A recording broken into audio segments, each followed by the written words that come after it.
The following is a presentation of the Belly Up Sports Media Network.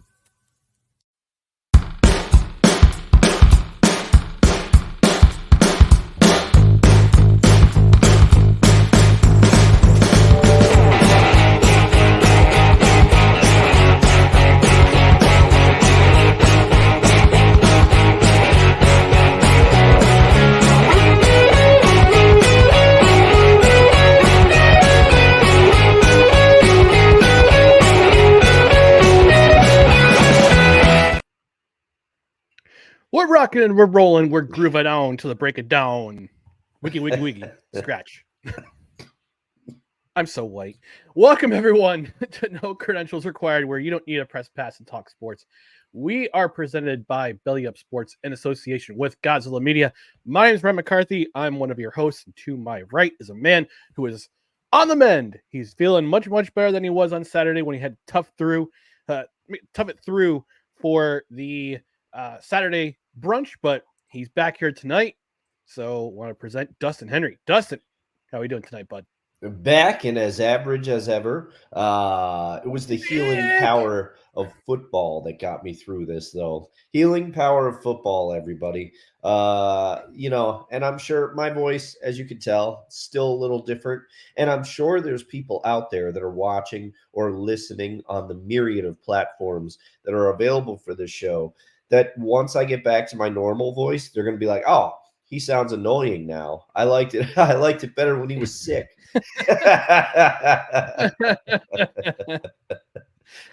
I'm sure nobody's saying that. No one at all. Well, man. I got to work out in tonight. We're talking in the green room before the show, and I talked about how I hadn't worked out almost a week because my heels bother me, but I did 60 minutes of cardio tonight, feeling great, and I'm pumped. I'm pumped for the show because we get to talk football. There you go. When you mentioned the problems that you were having with your foot, it brought me back to when we went to a Yankee game years ago together. We went to opening day, and the two of us trying to run because we thought we were going to miss the train. Spoiler, we did miss the train. But you and I both had foot pain. It was one of the funniest things. I always think about people watching us. Two, at the time, one person in their possible 40s. I can't remember how many years ago. Me in my late 30s. We are trying to hoof it to the train, but we both had foot problems at the time. We did not make it, and it made me laugh a little bit.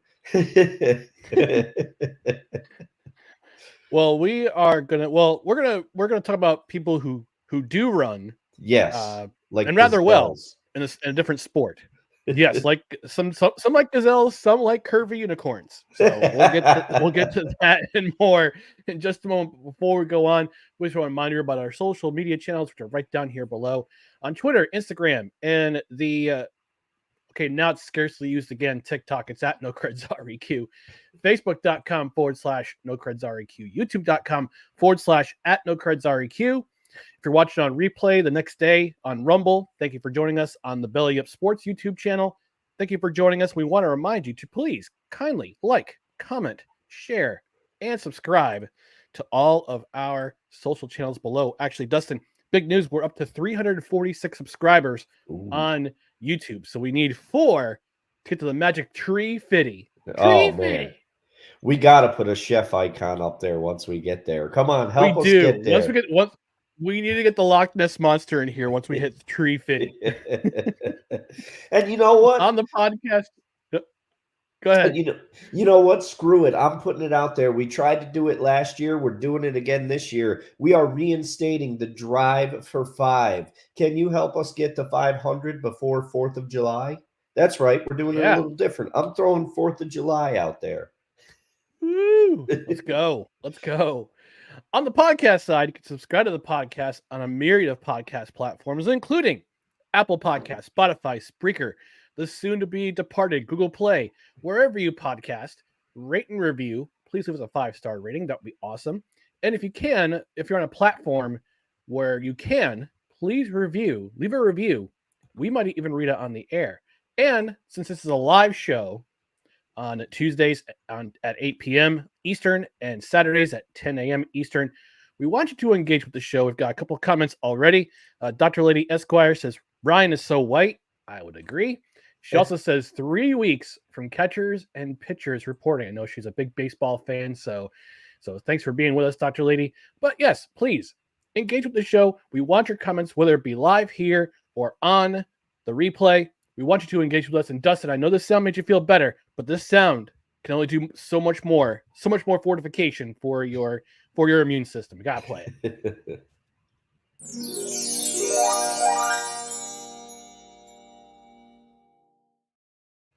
And yes, again, live show. Please engage with us. We want your comments. And again, also on the replay, if you're watching on Rumble, if you're watching on Belly Up YouTube channel, leave your comments below. We want to hear your comments. And I got this. You're probably asking yourself, Ryan, what's that nifty headwear you're wearing tonight? This is a special hat.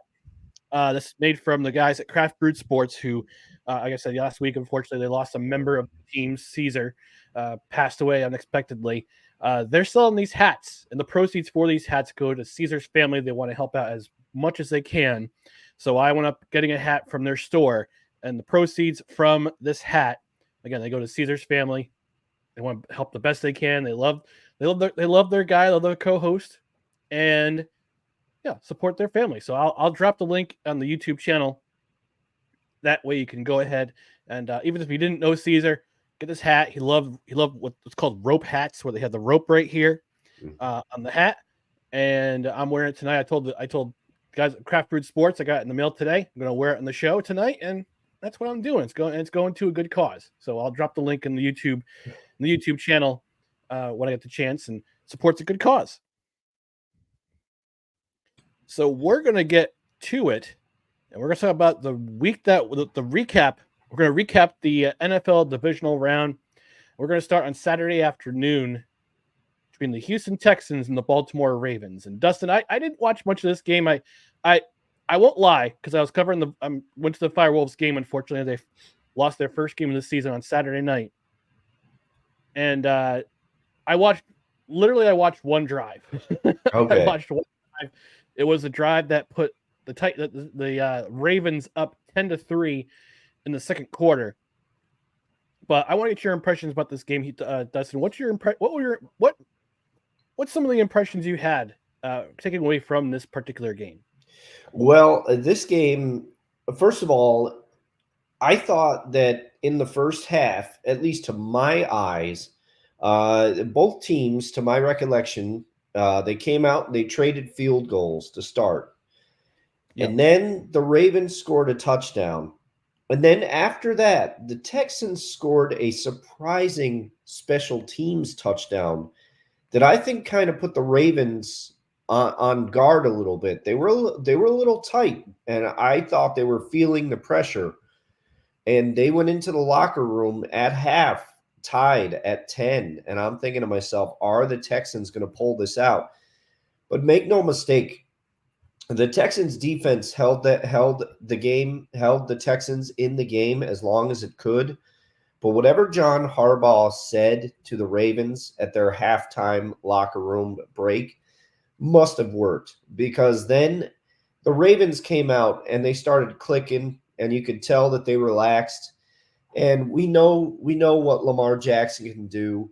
We know that their running game is opportunistically good at spots. It seemed that they don't have the best running game, but when they needed to use it to sustain drives, they were able to do that. Much to your chagrin, Ryan, Dalvin Cook got some late run. I'm sure he looked pretty good.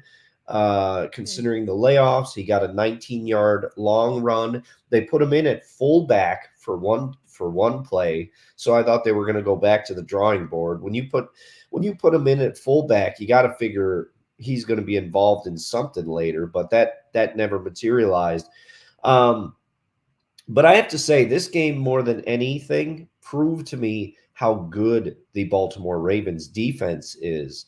Because this is the first game that I can recall at all where C.J. Stroud looked like a rookie at all. This is the first time where you looked at him and you're like, okay, he is a human. He is still a rookie. But to me, that just puts in perspective how great his season actually was.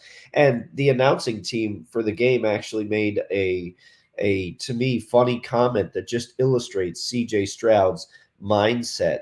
Um, his mother, they showed CJ Stroud's mother in the stands, and she was absolutely living and dying with every play, head in her hands, all these big reactions.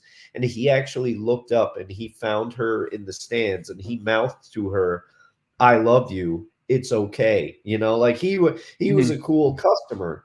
But this So Raven, I do have a question though. Did yeah. he jump into his mom's arms and start crying like Jordan Williams did this past season in the I think it was the Oregon game?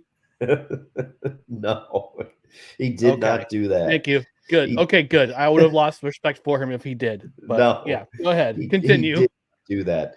But like I said, the fact that the Ravens were able to make CJ Stroud look like a rookie just shows how good they actually are. They were able to shut down the Texans' run. The Texans' offense, for the first time, arguably all season, looked pretty anemic. Like I said, were it not for that special teams touchdown, the score would have been even more out of hand. But still, the Texans should be proud of the season that they've had, and I'm looking forward to watching this team for seasons to come. Yeah, absolutely. And look, for anyone who is a Houston Texans fan, you guys you've been through the ringer for the last half decade. And I happen to think it all started in that 2019 playoff game when they faced Kansas City. They had just beaten Buffalo in the wild card in overtime in that wild finish in overtime. Go to Kansas City. They go up, I think, 24-0 in that game. And Kansas City took over from there. They blew that lead apart, wound up winning that game going away. And unfortunately, they lost to the Patriots the next week in the AFC Championship. And then all of a sudden, things start happening with Deshaun Watson. They the allegations of harassment with these masseuses, these private masseuses, the collusion with the McNair family, the alleged collusion with the McNair family, and Watson saying, "I'm going to hold out this year. I'm going to hold out. I want you to give me a bigger contract. I want you to give me a big contract, and I want to, or I don't want to be here." And again, the whole collusion thing with the allegations coming to light with the McNairs seemingly being a part of it, which is the sadder part. He holds out for the year, eventually gets traded to Cleveland. They sign him to that $240 million guaranteed contract, which I'm still befuddled as to why they gave him that much money guaranteed. And now they go through a rebuild. They go through 3 coaches in 3 consecutive seasons. They have 3 different head coaches. They bring in DeMeco Ryans this season. And you think, you know what? It's going to be another rebuild year. This is going to suck. We got to go through the motions again. We got to embrace the suck of this, as they say in the Navy with the Navy SEALs. Embrace the suck because you know it's going to be bad. But this year was a delightful surprise if you were a Houston Texans fan. You got to the playoffs. You won the division. CJ Stroud had a great season. You can't give him enough credit with this team turnaround. But also, you can also say you give a lot of credit to DeMeco Ryans for this turnaround as well. Yes, because he's the one who is the catalyst for this team. He's the one who comes into a messy situation. They not only draft CJ Stroud, they also draft Will Anderson. DeMeco Ryans puts in this awesome defensive game plan for the Texans every single week. CJ Stroud, 23 touchdowns to 5 interceptions, a 4.6 to 1 rate between interceptions and touchdowns, which is exactly what you want. It exceeded expectations, especially as a rookie. And they won the champion. They won the title. They won the AFC title. They won the wild card game going away against the Browns. And then they hung in there for 3 quarters against this Ravens team. And God bless their defense for they're keeping them in the game for that long. I mean, it was only 17-10 at the end of the third quarter. But then the inevitable happened. And I also give them credit because they sacked Lamar Jackson 3 times and they kept him relatively in check throughout the game. But then again, the biggest number to me is that when a team has the ball for over 37 and a half minutes, eventually the dam will break and the floodgates will open. The Ravens take over in the fourth quarter. They scored on all 4 of their second half possessions. They had 3 touchdowns and a field goal. Scored on all 4 possessions that they had. And they had 2 touchdown drives that went over 7 minutes. And the Ravens offense just pulverized the Texans defense. Because when you're in defense, you're on the field for that long, they're gassed. You're gonna get gassed, and you're just gonna get pounded into the sand. And that's exactly what happened. But regardless of the result, Texans fan, be proud of your team. Be proud of your team and be proud of where they've come to. And not only that, you also have the Browns' first round pick in this draft. I think they draft 23rd. I think they draft 23rd overall. Let me do the research here. Okay. On Tickathon.com, which is my favorite site. They keep track of all the draft orders. They'll be drafting 23rd, as I thought. You were on the money. Encyclopedia Britannica strikes again. Boom. Let me turn my tassel. But yeah, this is, and we said on this program on Saturday, we said that if the Texans can catch the Ravens off guard, especially early, they would have a chance to win. And they kept, to their credit, they kept them in check. They couldn't get anything done offensively because of the way that the Ravens defense is just absolutely outstanding. I thought the Ravens would be kind of rusty. They really weren't. They only allowed that 1 touchdown on special teams, as you said, as you pointed to, Dustin. And the Ravens, they're scary. It's a scary team. Yeah. They've been a scary team all season long, and now they're advancing to the championship.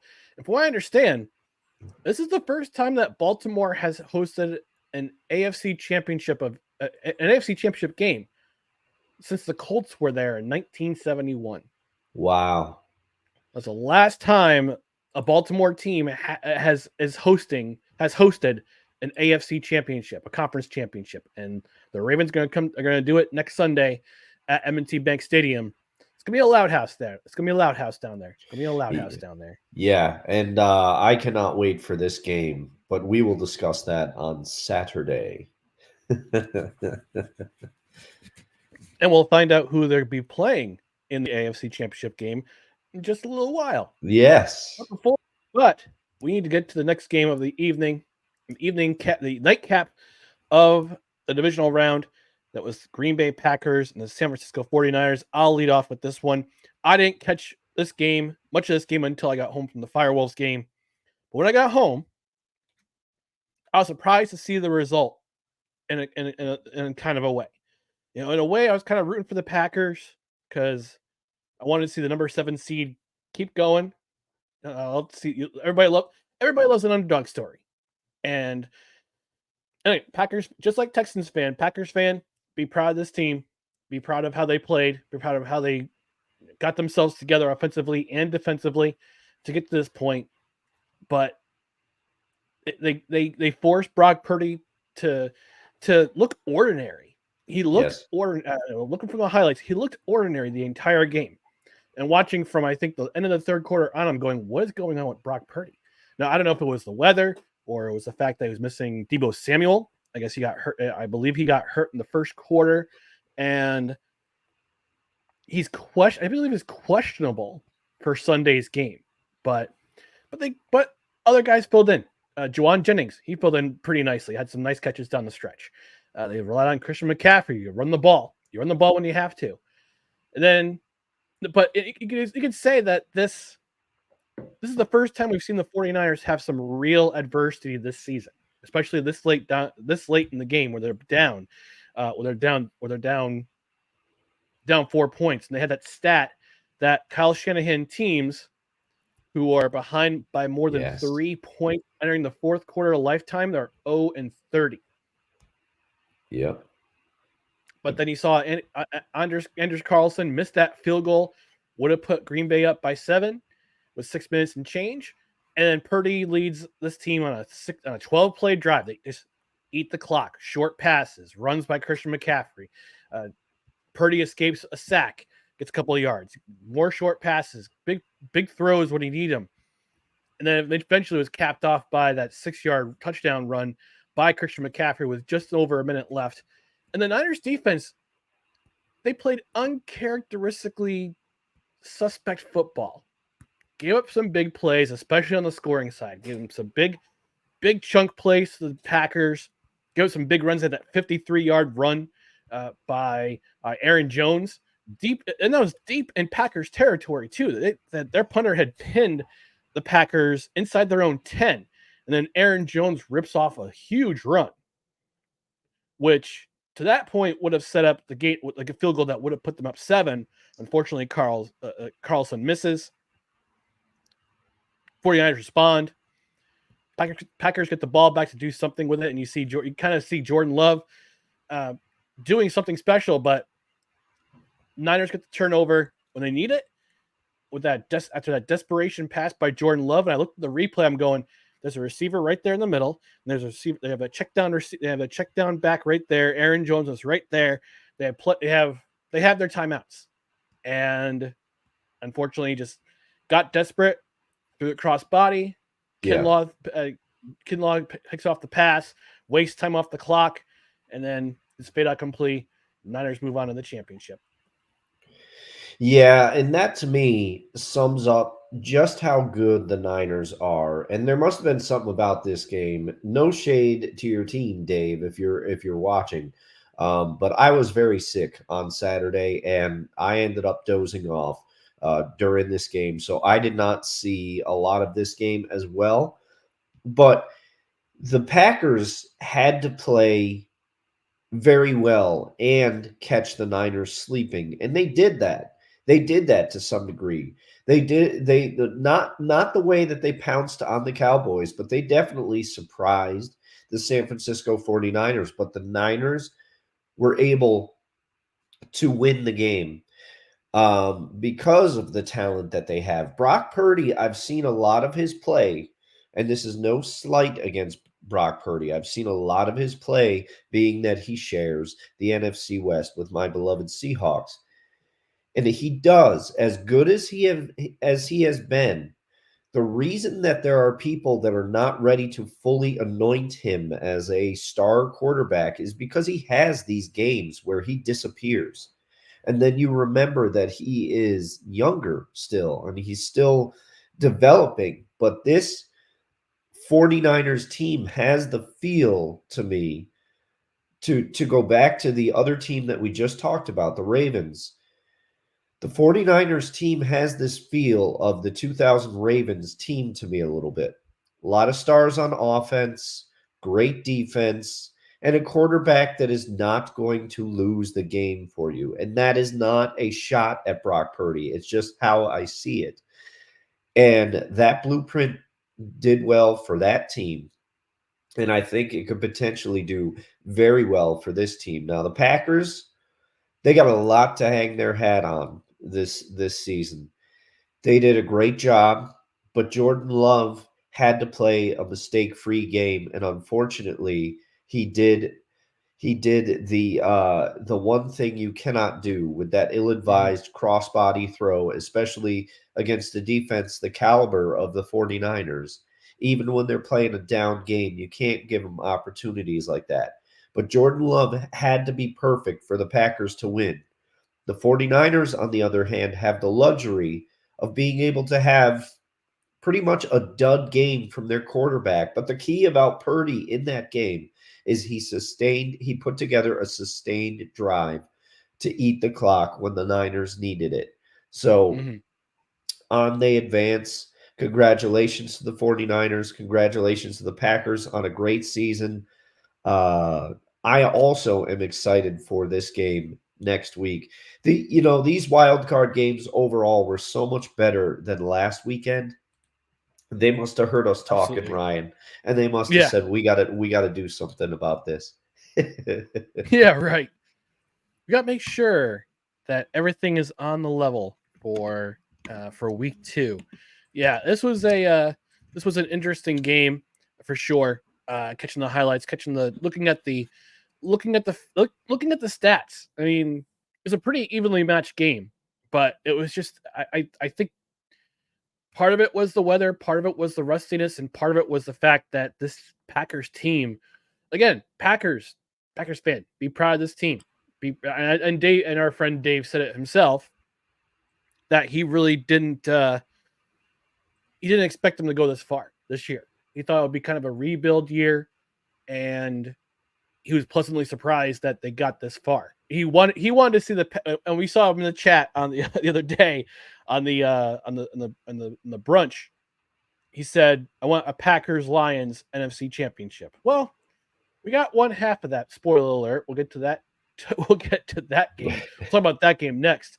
But yeah, Packers fan, hold your head up high for your team. This team, and this was the youngest team. I guess this is one of the youngest teams in the NFL. Yes, the youngest team, at least in the playoffs, that came into this game. So, it's going to be. I think the Lions and Packers is going to be a very interesting rivalry in the NFC North going forward, at least for the next, I'd say probably 5 years or so. Yeah, long term for sure. And in the short term, look, we got to add the Vikings back in there if Kirk Cousins comes back healthy for next year. That could be an interesting 3-team rivalry there. Because let's not forget, the Vikings started, what was it, like 1-5, and then they came back and won their next games to bring it to 500 before he goes down there. So it's going to be an interesting division next year. Absolutely. And if you're looking forward to more football in 2024, yeah, this is the division to watch for sure. All right, we're going to take a quick break, and when we come back, we'll recap the other 2 NFL divisional games. We'll be back after this commercial break. You are tuned in to No Credentials Required. Hey everyone, it's Ryan from No Credentials Required to talk to you about one of our newest partners at Belly Up Sports, SeatGeek. Yeah, live sports is great on television, but the feeling of being at the arena is a priceless experience. That's why our friends at SeatGeek are there to help you find the best tickets at the best prices. Not only can you get tickets to sporting events, but you can also get tickets to concerts, comedy shows, musicals, and more. Search for your desired event now at SeatGeek.com, enter promo code BellyUpSports at checkout, and you save $20 off your first purchase. SeatGeek. Life's an event. We have the tickets. All right, folks. And we are brought to you by SeatGeek.com. Hey, look, there's always some sort of sport going on. Right now, NBA's in full swing. NHL's in full swing. They just put to go to the All-Star break. Baseball starting soon. Football's coming up to the end, but hey, there's also the UFL that's coming soon. To the spring football, the XFL and USFL merged. Unfortunately, my New Jersey Generals are once again died, unfortunately. But yes, yeah, very sad. As did the Seattle Sea Dragons, by the way. Oh, that's the worst. I don't know why there's a lot of like Texas teams in that league and whatever, but hey, I'll be still excited to check it out. Absolutely. So if you want to get yourself some tickets to any of these events, plus concerts, comedy shows, musicals, plays, if it requires a box office ticket, and you get yourself down to SeatGeek.com, you look for your desired event, you put it in the shopping cart. When you get to checkout, if you're spending $50 or more, just enter promo code BellyUpSports in the promo code section. In the promo code part at the checkout, you get $20 off your order. And I'm pretty sure in a couple of weeks when I go to see Jordan Peterson, I'm pretty sure there's some Dr. Jordan Peterson. There's some seats available at Proctor's, but I'm pretty sure you can find them at SeatGeek.com. And again, $20 off your order of $50 or more. the promo code BellyUpSports at checkout. The doctor approves. He sure does. First, I'll tell you to clean your room, then go see him. But let's move on to the Sunday slate of NFL divisional games. Tampa Bay at Detroit. This was one of the best games of the weekend. I'd probably say top two. Oh, yeah. Dustin. Let me get your thoughts on this game. Well, this one, and we predicted it on the show on Saturday. We knew that Todd Bowles would be ready despite the weather and the frigid temperatures. I'm sorry. I had to. Now, I'm going to give you my impression of his response. Ready? Yeah. We're indoors, right? They got a dome, right? That was the best. Dome. Complete with awkward smile too. Yeah. It was dead on. Todd Bowles, are you hosting the show?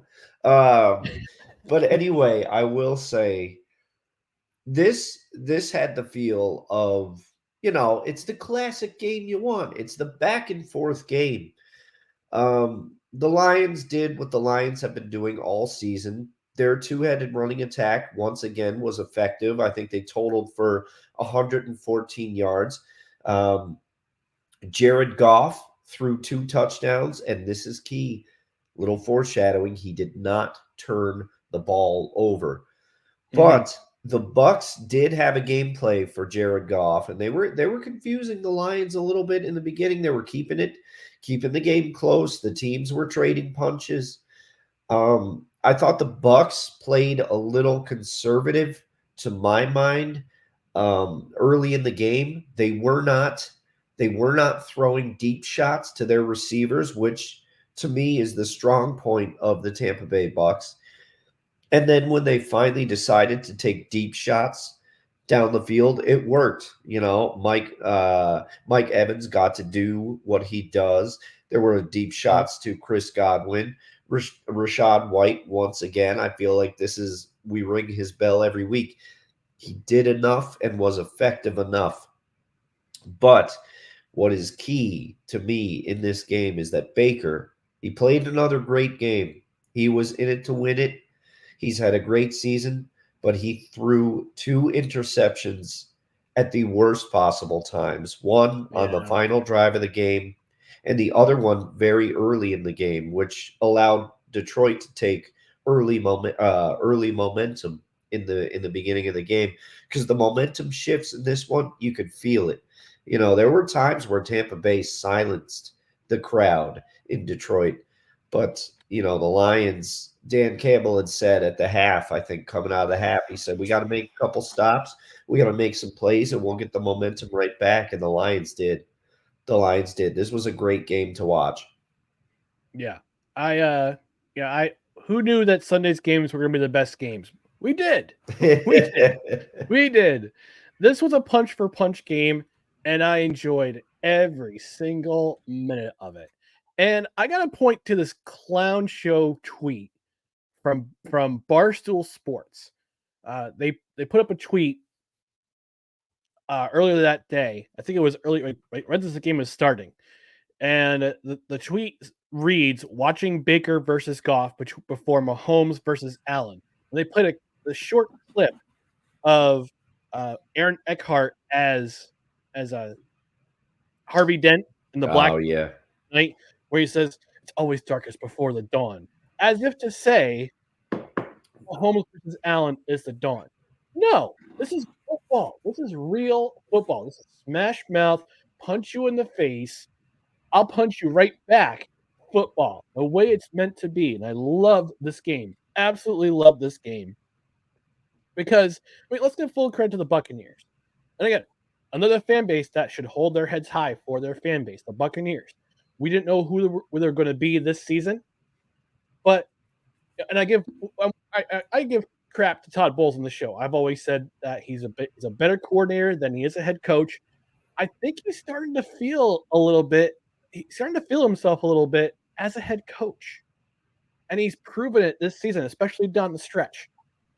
And he put a pretty good defensive game plan, frustrating the Detroit Lions receivers.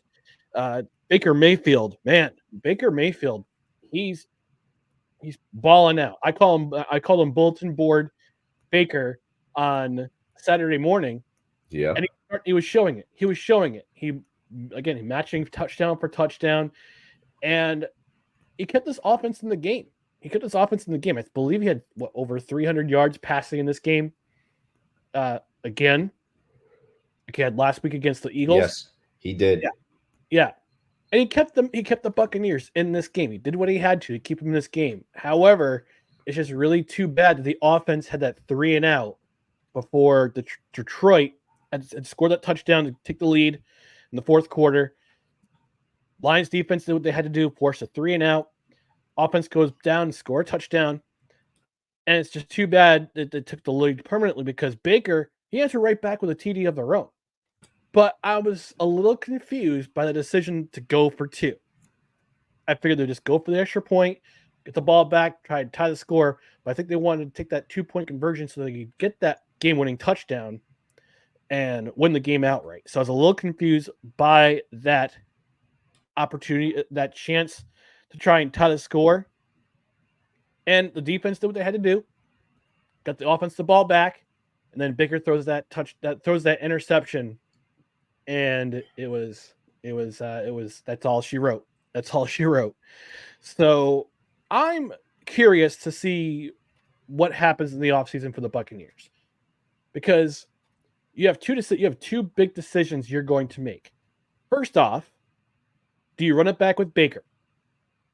Secondly, how much are you going to pay Mike Evans? Because Mike Evans, after this season, he's an unrestricted free agent.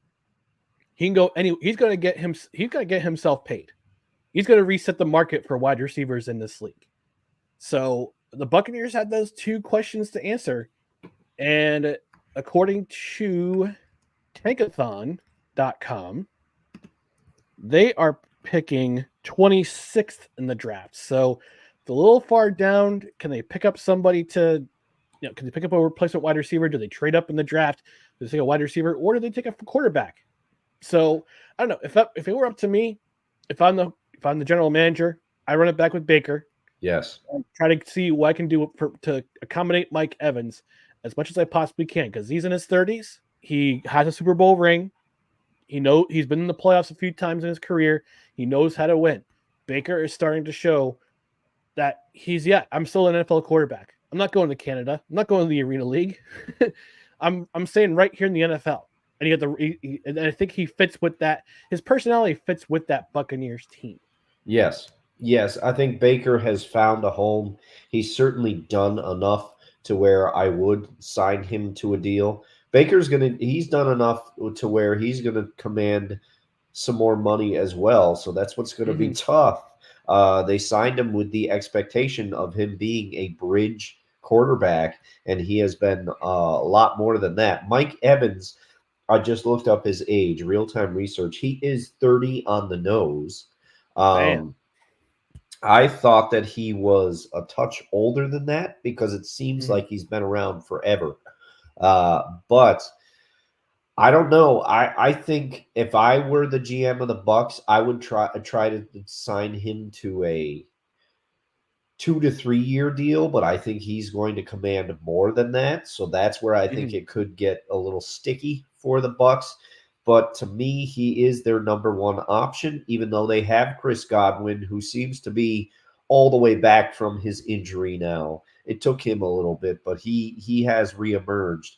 But Mike Evans is he's such a valuable target in the red zone, and he is their number 1 option still to me. When you need a clutch catch, you're throwing the ball to Mike Evans. So that's going to be an interesting offseason for sure. Yeah, for sure. Before we get to the next game, we got to take a quick visit to the comment section. We got lots of comments coming in. Wonka the saying cool hat, cool cause. Absolutely. Yeah. Our friend Sick Dicky, friend of the show, joining us all the way from Norway, saying it's 2:10 a.m. in Scandinavia, and I'm too early for Wednesday brunch. Yeah, just a skosh early for Sunday brunch. He also adds the Ravens turned into the Angry Birds in the second half. They sure did. CJ Stroud showed his inexperience in this game. The entire Texans team showed their youth and overall inexperience. They'll be building off of this. Absolutely. And D'Amico Ryan said it after the game, in the post-game press conference. He said, this loss is going to stick with me for a while. So he's preparing to build off of this. Definitely preparing to build off of this loss. That is yeah. And to quote one-time New York Jet coach Herm Edwards, and this is a quote that I use at bowling all the time whenever I get that first spare or strike. We can build on this. And that's what the Texans will be doing.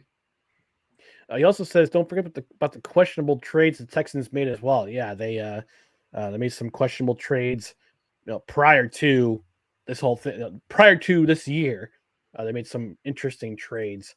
Wonko says, finally a dangerous playoff team from the state of Texas. Oh, Wonko coming Shots off fired, the top Cowboys rope. fan. Oh yeah, Wonko's coming up the top rope for that one. Sick also says he also got some strong weapons for Deshaun Watson. I presume he meant CJ Stroud, but I could be wrong. But talking about I suspect he's talking about the Cleveland Browns. If he's referring to the Texans, he might have meant CJ Stroud, because Tank Dell's coming back next year. They got a pretty decent run game to build off of. So I think they add one more. I think if they add some offensive linemen, that'll help. That will help them. He said they got rid of some strong weapons for Deshaun Watson, so he might be talking about more of what the Browns gave up to get Deshaun Watson. Yeah. That's true. That's true. Dr. Lee says, no Sapna? Sports ball! Wonka says, no Purdy hate for me. He's young, looked rusty, and his ceiling is higher than I ever guessed. Plus, the pack is for real. Yeah. He also adds, SeatGeek, hooked me up with some of those hard-to-get Seattle Mist tickets.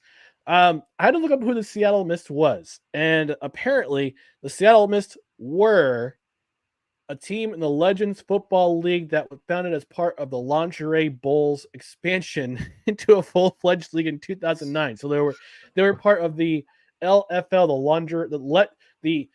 it was called the Legends Football League, but let's just face it, it's the Lingerie Football League. Yeah. I did not know who the Seattle Mist were either. That's why I had to look it up. I presume he meant the Seattle Storm from the WNBA, but Oh yeah. I had to look it up. See, real-time research pays off. There should still be another basketball franchise in Seattle, for what it's worth. I will die on that hill. I still find it funny that David Stern promised the Seattle Supersonics would be back in Seattle. He's dead, and Gary Bettman brought the NHL back to he brought Seattle back to the NHL before the NBA came back. And I still find that hysterical. There we go. Sapna Sports Ball. A couple more comments before we move on to the last game. Sick asks, does Dustin have a cold? Yes, he does. I very much do.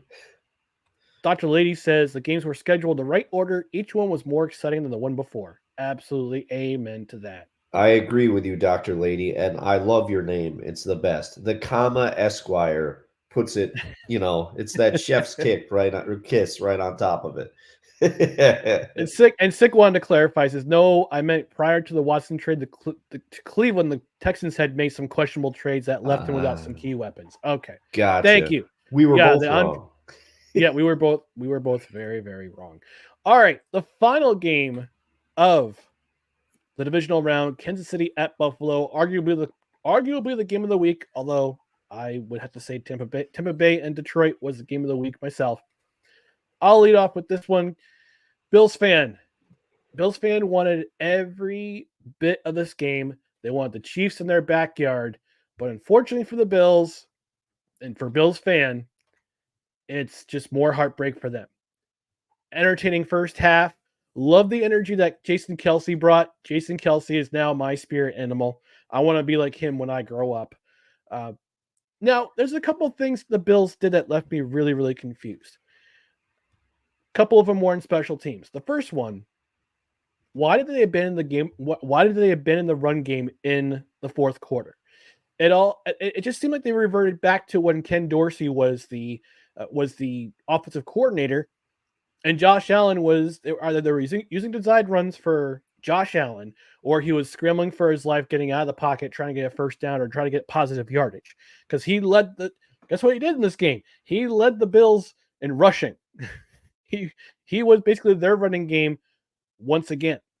They were relying on him to both do the run and pass. And I've said over the last month or so, the Chiefs defense brought them this far, and they're continuing to do so. They continue to do that in this game. They made the big plays when they needed to, but here are the two big plays that cost the Bills dearly. The first one, and they're both on special teams. The first one was that fake punt early in the fourth quarter in negative territory. And I think Tony Romo was explaining, or Jim Nantz was explaining, that the Chiefs only had 10 players on the field when they were trying to punt, and they figured, all right, let's call an audible. Let's get a fake. Let's try to run it. DeMar Hamlin starts to run, gets only 2 yards. They needed 5.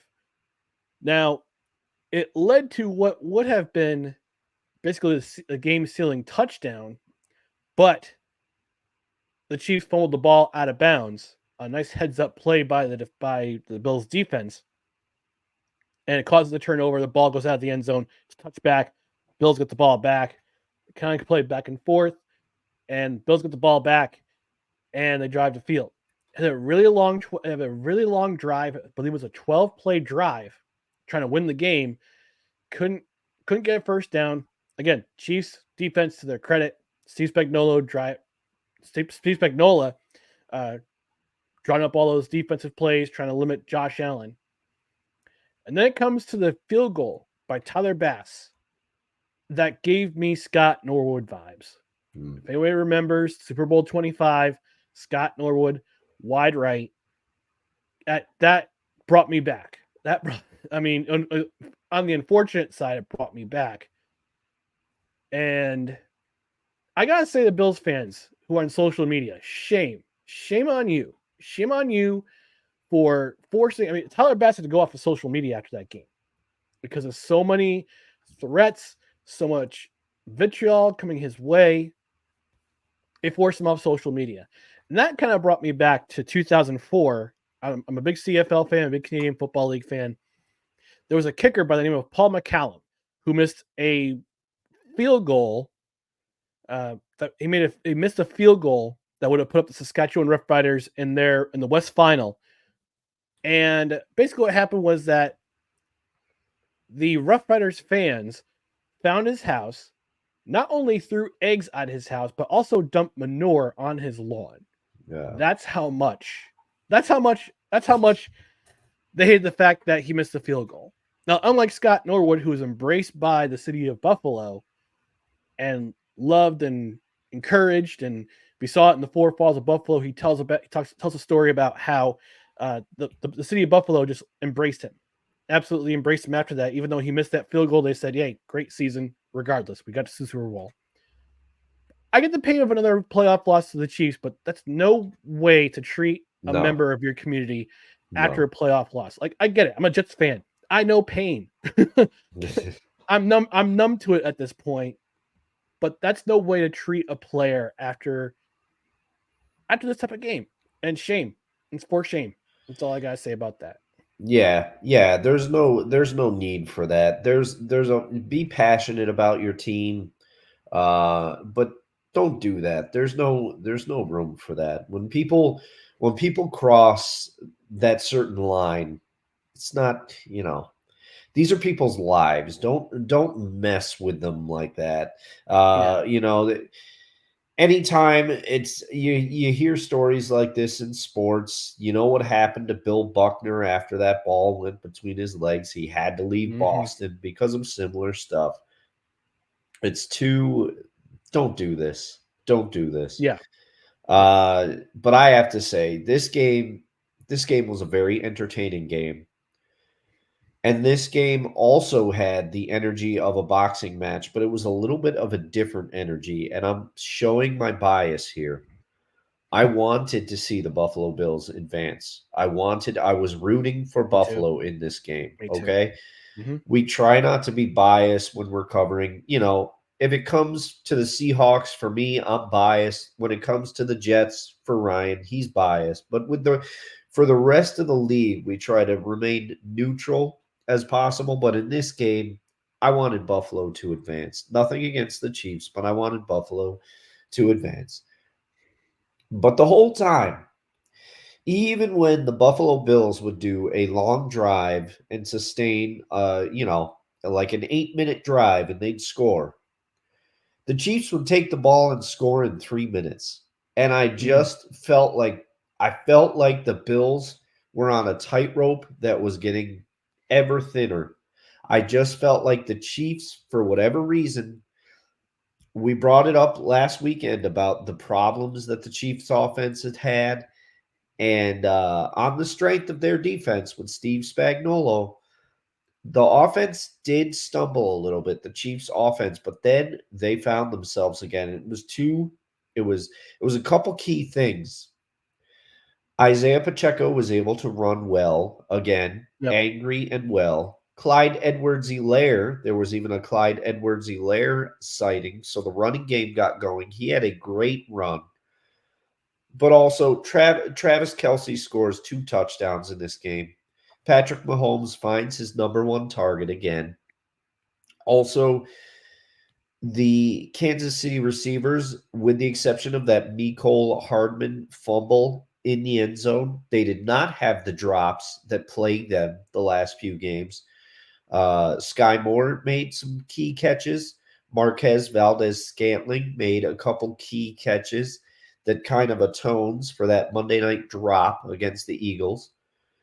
And I just felt like the Bills, although they played well for most of the game, it was more of a struggle for them to put, not a struggle, but I just don't know how to say it. But to bring it back to my boxing analogy, this was like Ali Frazier, but with the Chiefs were playing the part of Ali. It just looked more effortless for them. While the Bills, they got their hits in, but you could tell they were working to get their hits in. It just wasn't.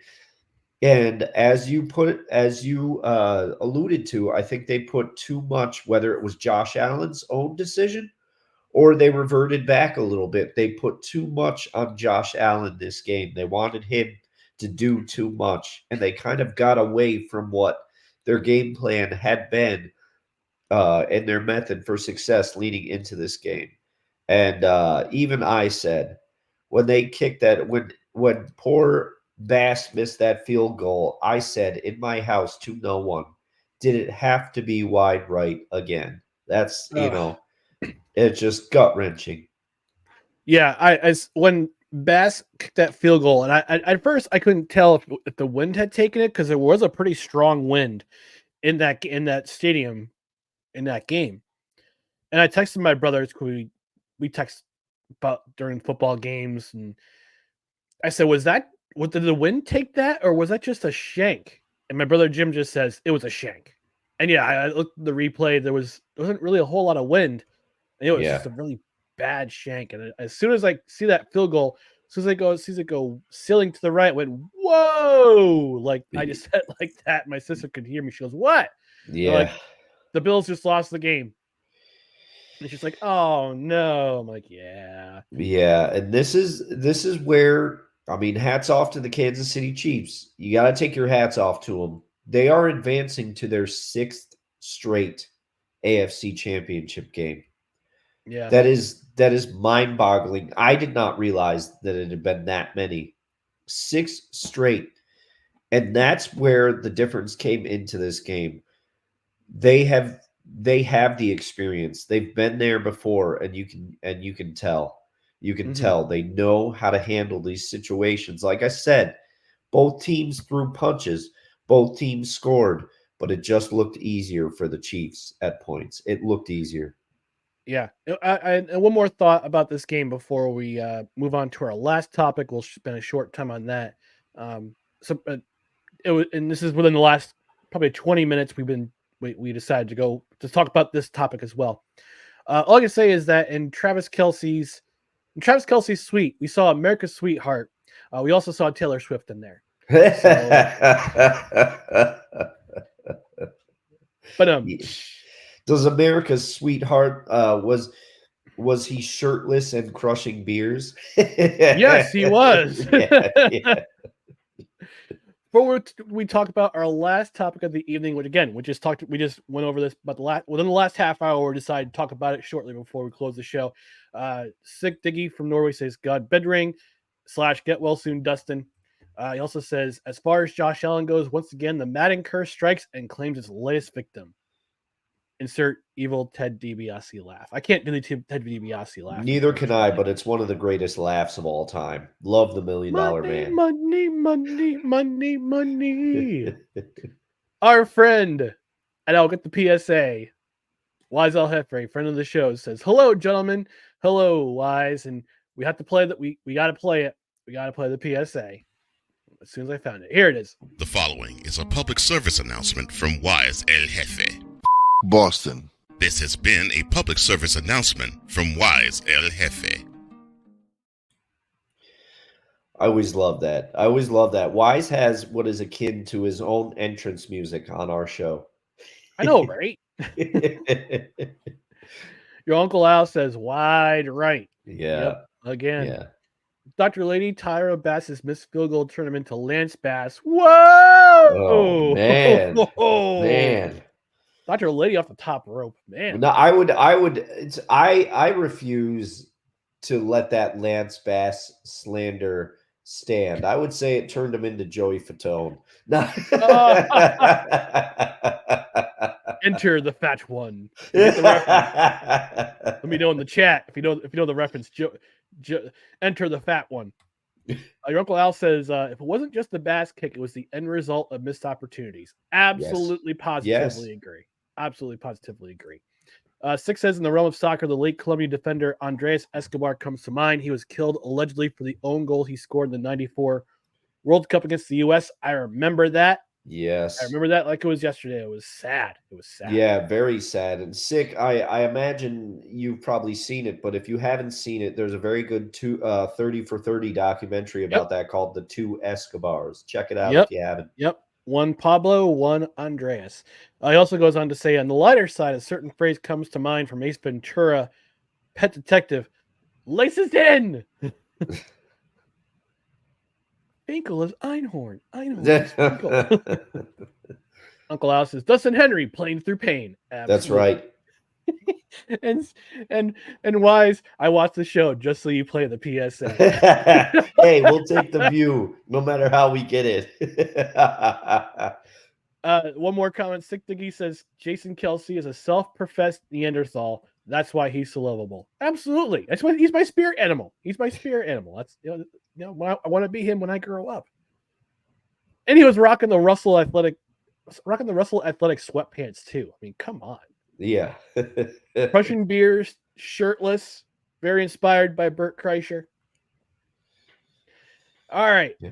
To end the show, we're gonna place in a little bit of baseball talk. Oh, I gotta play the bumper. We have some. Let me just say, this is breaking news. Oh boy! Breaking news.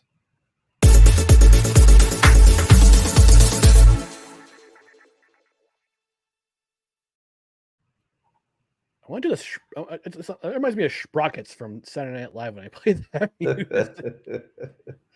Who's going to the Baseball Hall of Fame in Cooperstown this August? So right before the show began, the Baseball Hall of Fame announced their inductees for 2024, and they are as follows. Third baseman, Adrian Beltre. Twins catcher, Joe Mauer. Yes. Rockies first baseman, Todd Helton. That's fun. And they will also join Contemporary Baseball Committee electee Jim Leland,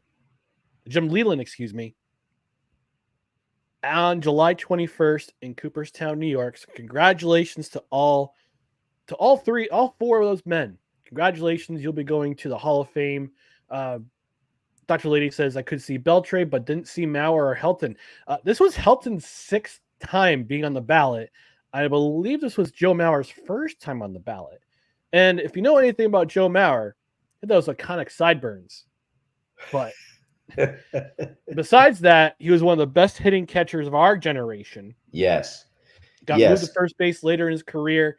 But look, when I played fantasy baseball, I tried my damnedest to try to get Joe Mauer on my squad every single year. That's how good of a hitter he was. Oh, yeah. And especially at the catcher position. Mike Piazza is considered one of the greatest offensive catchers of all time because, you typically do not get numbers like he put up at the catcher position. But Mauer was one of those guys that put up numbers like that, like a Buster Posey. Or, Mauer, I remember there was so much talk about him when he was coming up in the Twins organization. They were always talking about how they had Mauer and Morneau, the modern version of the M&M boys, for those of you who still remember Mantle and Maris of our beloved New York Yankees. But Mauer, I agree with you, Ryan. He was always somebody you targeted, especially in fantasy baseball, and he was somebody that I loved to watch hit. And he was also a great catcher at a position where you take a beating.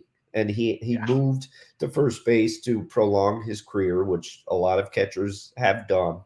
But I think he gets in. He gets the nod, especially at the position he played and the numbers he put up. Yeah, and Adrian Beltre also had a very respectable, very good career, very great third baseman. Played with a number of teams, power hitting third baseman too. Great numbers. I mean, you could argue his numbers great. But I think more of his impact was on the defensive side. On the defensive side of the ball of it, he's a very good defensive third baseman. Well. So he had a glove, and the hot corner's tough to play. Yeah, absolutely. Todd Helton, I like this pick. I'm happy that he got in. It was his sixth time being on the ballot. I believe if he didn't get on this ballot, he would have been ineligible from here on out unless he was voted in by the contemporary baseball era committee. But well deserved. 17 years with the Colorado Rockies, crushing all those home runs, and you could let's put this argument to bed. Can we stop with the inflated numbers argument because he played at Coors Place? Yeah. Can we stop with that? I hate that argument. Oh, he's playing in mile high air. The air is thinner, so the launch trajectory is bigger. I don't care. You either hit home runs out of the park or you don't. But in addition to be a great power hitter, he also hit for numbers. Yes. Also hit for numbers. He was a consistent 300 hitter. He hit for average as well as power. He was a consistent 300 hitter pretty much his entire career. And again, like Beltre, a very good defensive first base in his own right. I would say he was underrated defensively, and everybody always took shots. And I don't know why, but you know how, Ryan, you always find those players that you root for when they're not on your teams? Todd Helton was one of those guys for me. I always rooted for Todd Helton. I always liked Todd Helton. Whenever anybody said, oh, his numbers are inflated because he plays at Coors, well, not everybody that goes to Coors, to your point, hits the cover off the ball there. There are hitters that have gone to the Rockies that you think, oh, this guy's going to mash at Coors Field, and they do nothing. The other thing is the baseball season's so long, and I'm not going to sit here and do the math, but Todd Helton also played half of the games in his career away from Coors Field, and he still hit the ball. And his defense, as you pointed out, is much better than people realize. He was an all-around player. He had defensive skills. He hit for average, and he hit for power. He's not one of these guys that just sold out for power all the time. Yeah, and I believe, if I'm not mistaken, Todd Helton played football. He did. With Peyton Manning. I believe he was Yes, he did.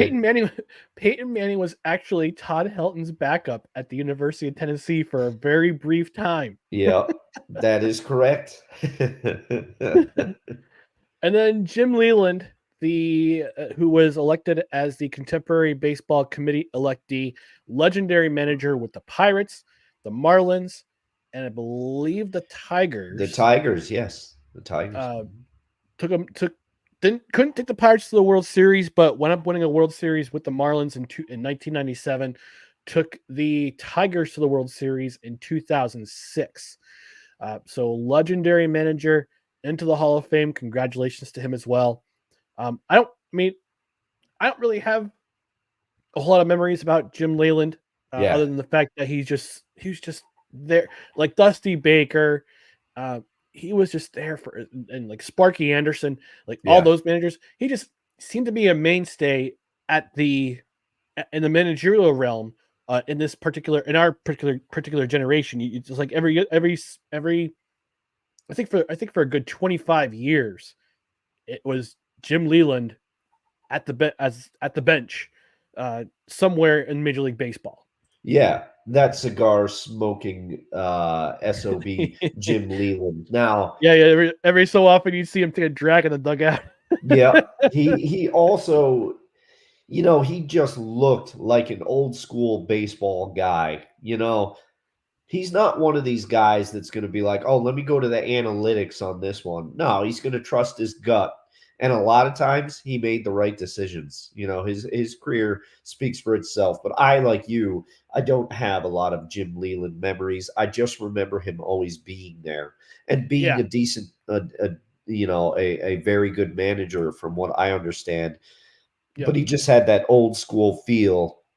And I also was a little intimidated by Jim Leyland. I don't think I would want to run afoul of him. He just felt like he could, he could do some damage. So, much respect to Jim Leyland. I think it's well deserved that he gets in there as well.